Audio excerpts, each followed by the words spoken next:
This episode is brought to you by the One Love Foundation. Many stories on true crime podcasts start with abusive relationships. The numbers of people affected by relationship abuse are startling. Over 1 in 3 women, nearly 1 in 3 men, and over 1 in 2 trans non-binary people will be in an abusive relationship in their lifetimes. Abusive relationships rarely start with physical abuse. Instead, there are often red flags like manipulation, isolation, belittling, and volatility. Not all unhealthy relationships become abusive, but all abusive relationships start out as unhealthy ones. One Love Foundation, a national nonprofit dedicated to ending relationship abuse and creating a world of healthier relationships, wants to empower you to see the signs of an unhealthy relationship before things go too far. Go to joinonelove.org to see the signs and know how to help a friend who may be in an unhealthy relationship. That's joinonelove.org and learn how to spot the signs of unhealthy and healthy relationship behaviors. Hi, I'm Yue Xu. And I'm Julie Krafchick. This is the DATEABLE podcast, where we dive into everything about modern dating and relationships. Welcome to the show. Have you all been so hungry without brunch talk? We're back. Is your stomach growling so hard right now? No, it's been eating brunch for a month and a half. Have you been protesting brunches? Well, now we are back and you can resume your brunch plans. Brunch talk. Phew.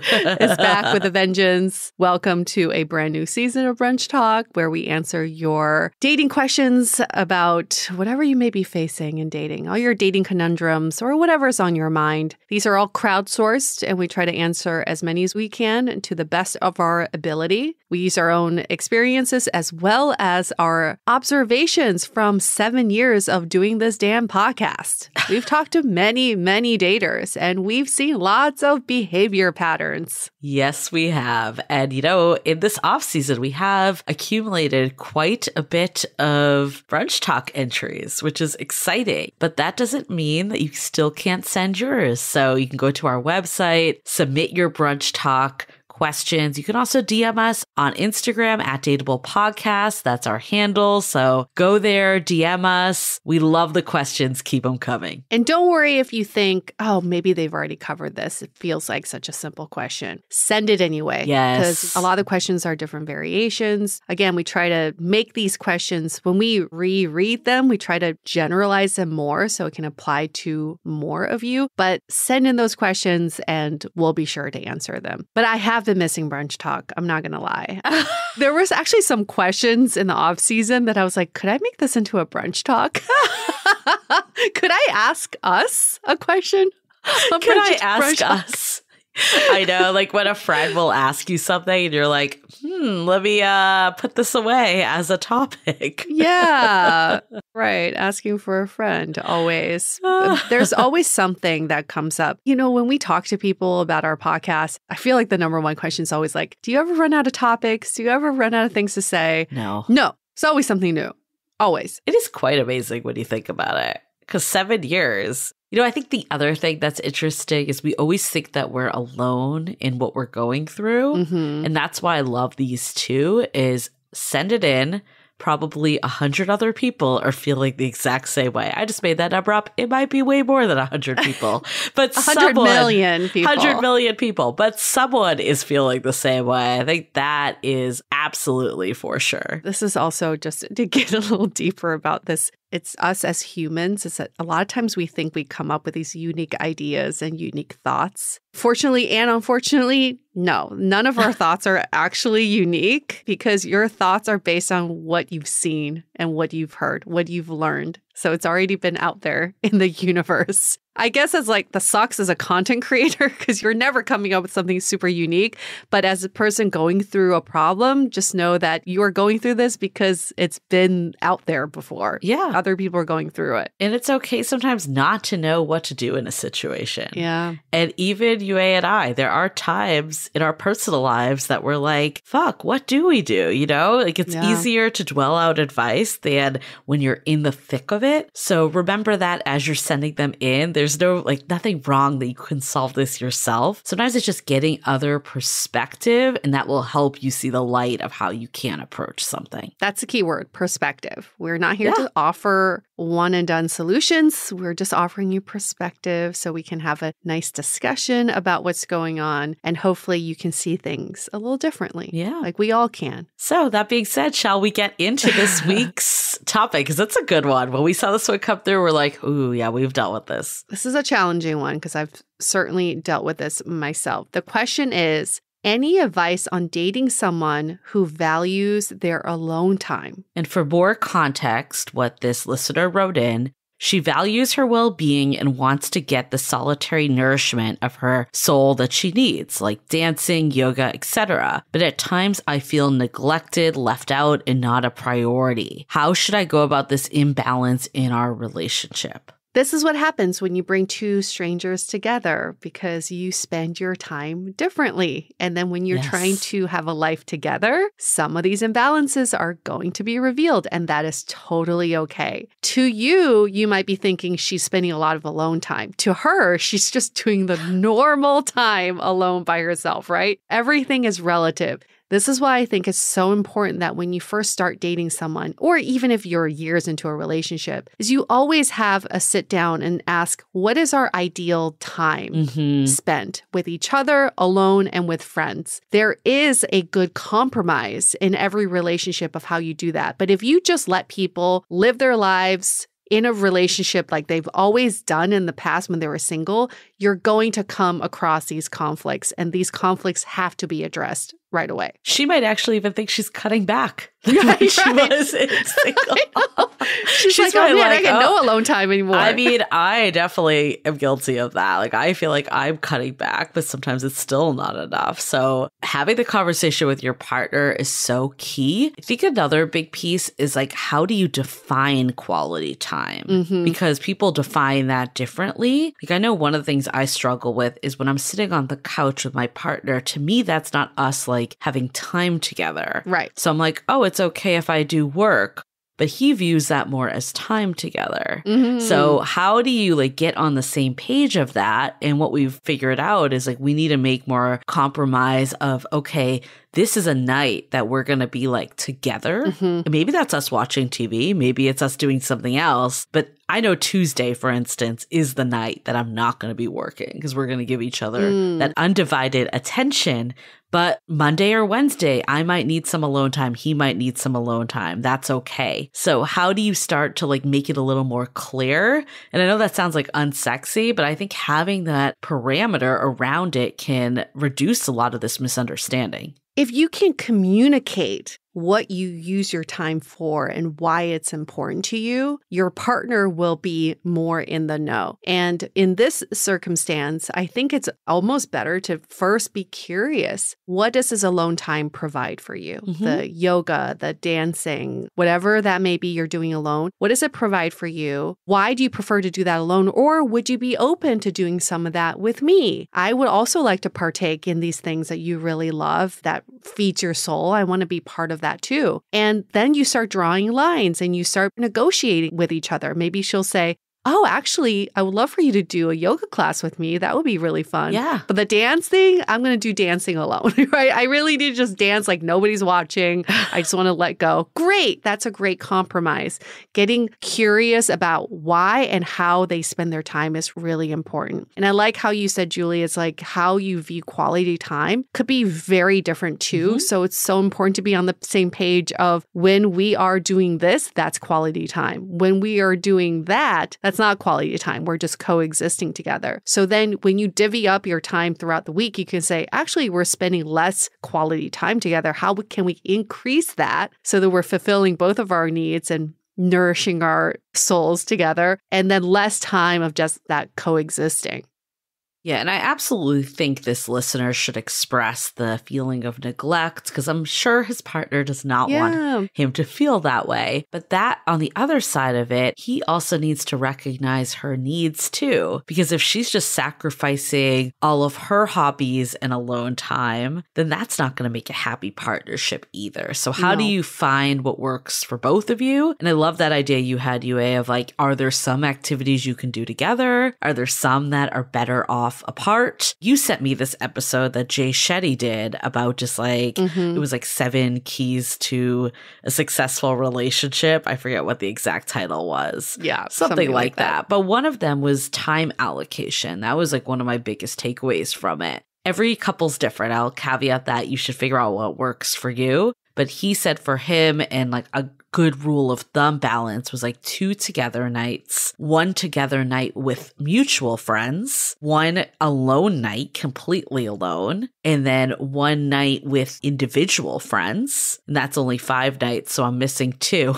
So I guess the other 2 are for you to figure out what works good for you. Maybe it was 3 nights together. I don't know. You have to kind of figure out what the balance is, but he really brought up that having that alone time is really important to nourish yourself. Alone time with solely yourself, and then alone time with your own friends that have nothing to do with your partner. But then also the benefits of being with other couples or other friends, like that adds a new dynamic. And he also talked about just like, how do you find activities that are new to both of you? So you're learning together and continuing, because a lot of times in relationships, we tend to like take, oh, this is what I did. This is what you did. Let's like now expose one another to that.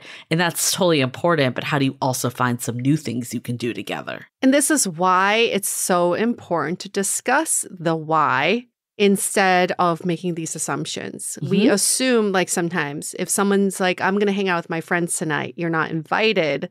Yeah. We could assume like, oh, is this person mad at me? Or do they want time away from me? And then you're on pins and needles when they actually just wanted to spend some time with their friend.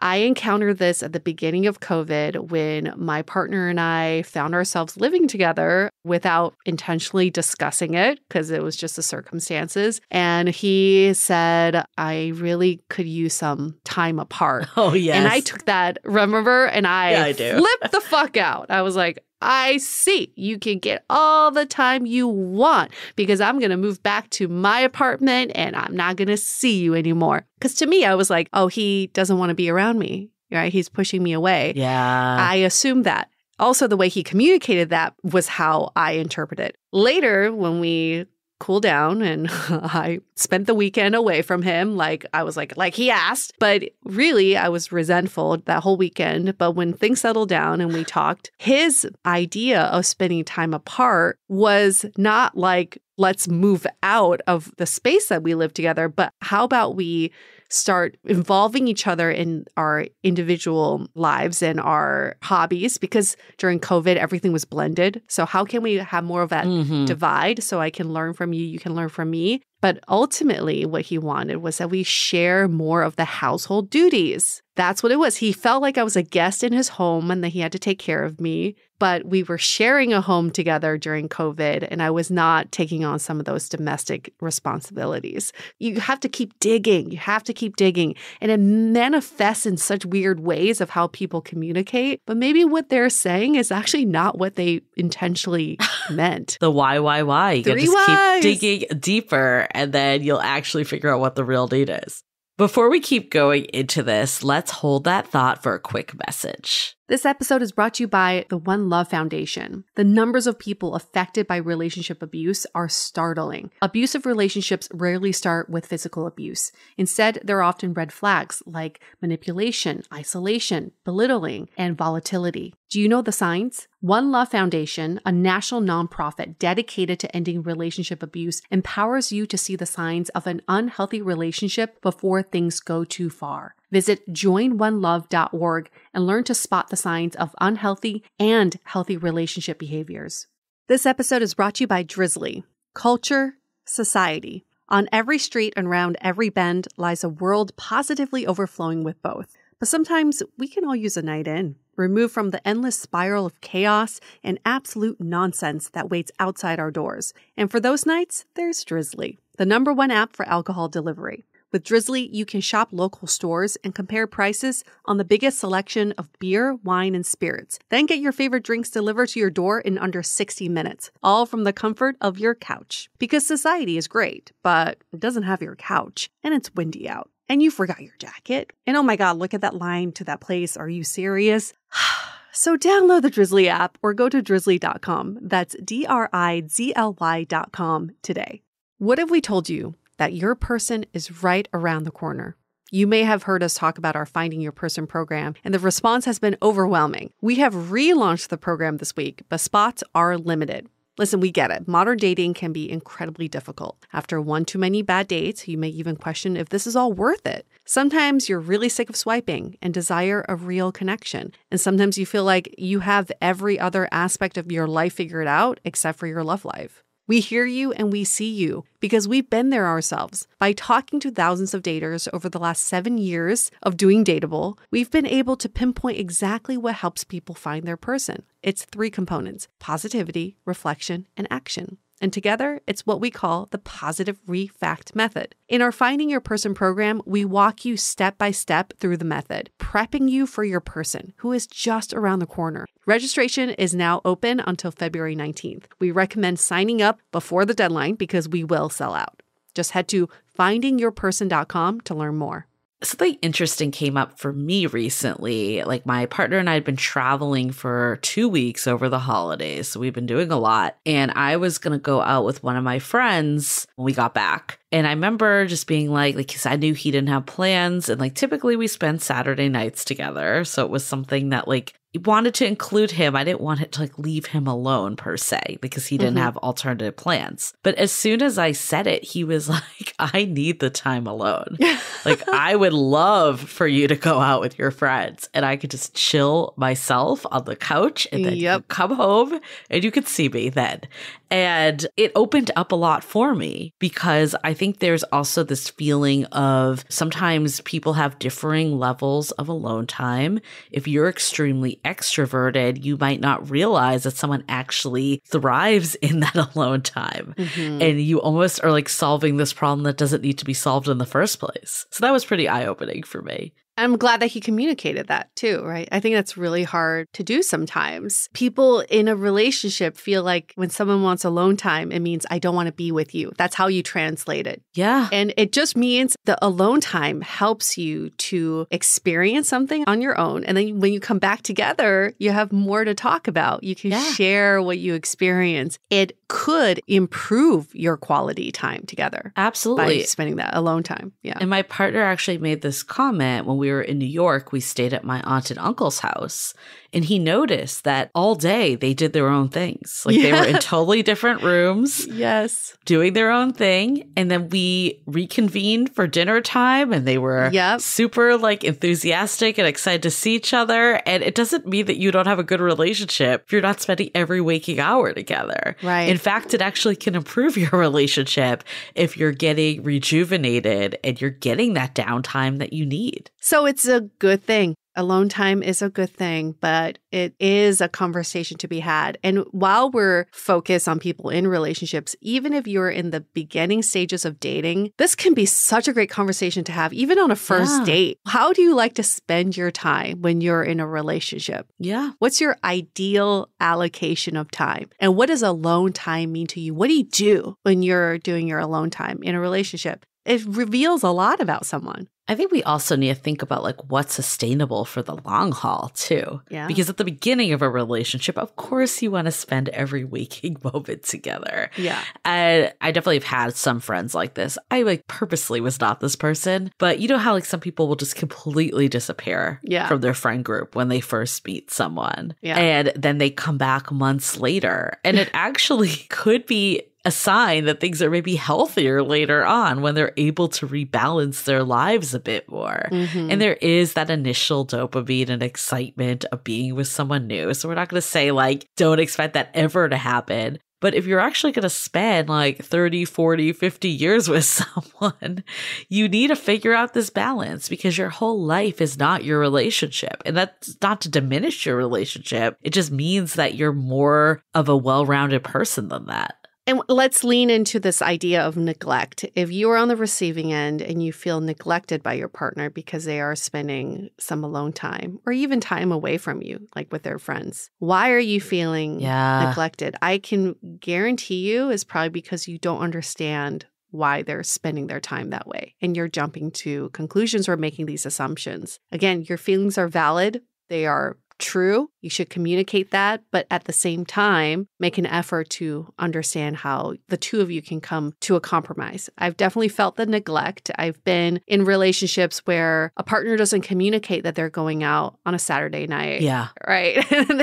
And then you're not invited and they do hang out with their friends. And then what happens? You don't know what time they're coming back, when you're going to hear from them again. It's the unknowing that drives people crazy and brings me anxiety, makes me feel neglected and deprioritized. It just calls for a conversation. Yeah. Because I realize I have the same issue in a relationship. I don't always update my partner on what's going on in my head. So what I assume he already knows doesn't necessarily mean that he already knows. And look, you also need to look at your own situation too. Like there is a healthy amount of alone time that's sustainable for the long haul. But that being said, if you feel like you never see your partner, you never do anything together, you need to decide if this is the partnership you want. Yeah. And that being said, have the conversation, see if they can meet you and hear you. I think that conversation is really going to be indicative to the future of this relationship. For sure. If someone hears you and they see that you feel neglected and they want to make it work, they want to see how they can still maintain some alone time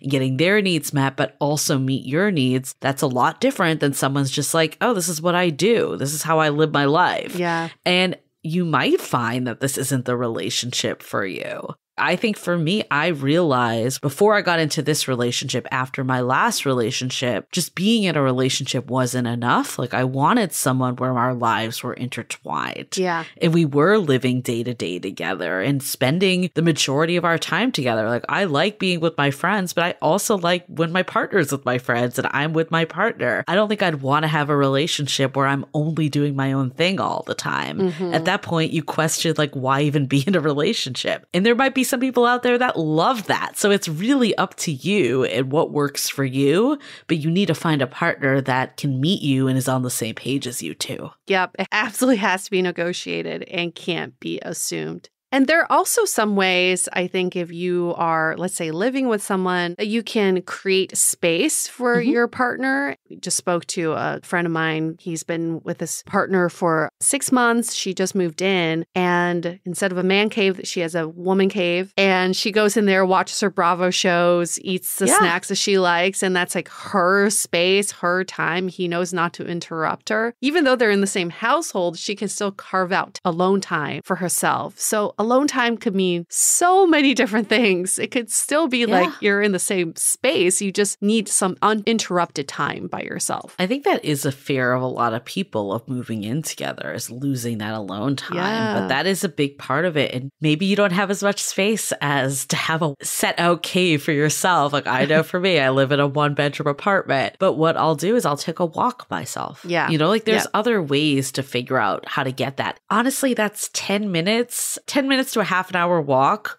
will do wonders for me. Yes. And my partner doesn't feel neglected. He's probably working or doing something, right? Right. And I think another piece of this too is how do you see the benefits for yourself? Like if you're in the place that you feel like, oh, this person's doing all their own stuff, what can you start doing that gives you joy, that fills that space? Yes. One of my partner's friends, like her husband works a ton, like because he's in a residency, just like works all the time. But she saw it as a benefit, like how much alone time she had and how much time she had for herself. So it's all what you make it to be. And again, everyone has different needs. So it's also being honest about what you actually want in a partnership. But how could you, one, have the conversation, see what good it can bring you, and then you decide, is this something that works or not? It's all a good thing. As long as you communicate, it's all a good thing. Hopefully that answers your question. For people who want to weigh in on this, have you found a good way to allocate your time in a partnership? Have you found a way to communicate how you want to allocate your time? Yeah. In the beginning of a relationship, share your thoughts, share your advice by tagging us on social media at Dateable Podcast, or you can just email in the good old-fashioned way, hello@dateablepodcast.com. And if you want to send in your brunch questions,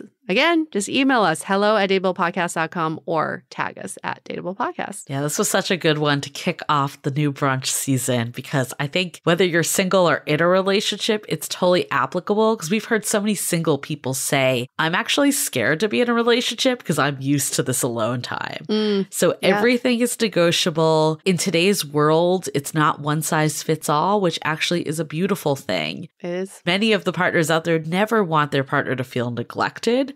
Or if they do, then it is the wrong relationship. So how do you have the conversation and find what works for the two of you? You're building a life for yourself. That's beautiful when you think of it that way. Wrapping up this episode, we will see you all next week for another episode of Brunch Talk. See you next week.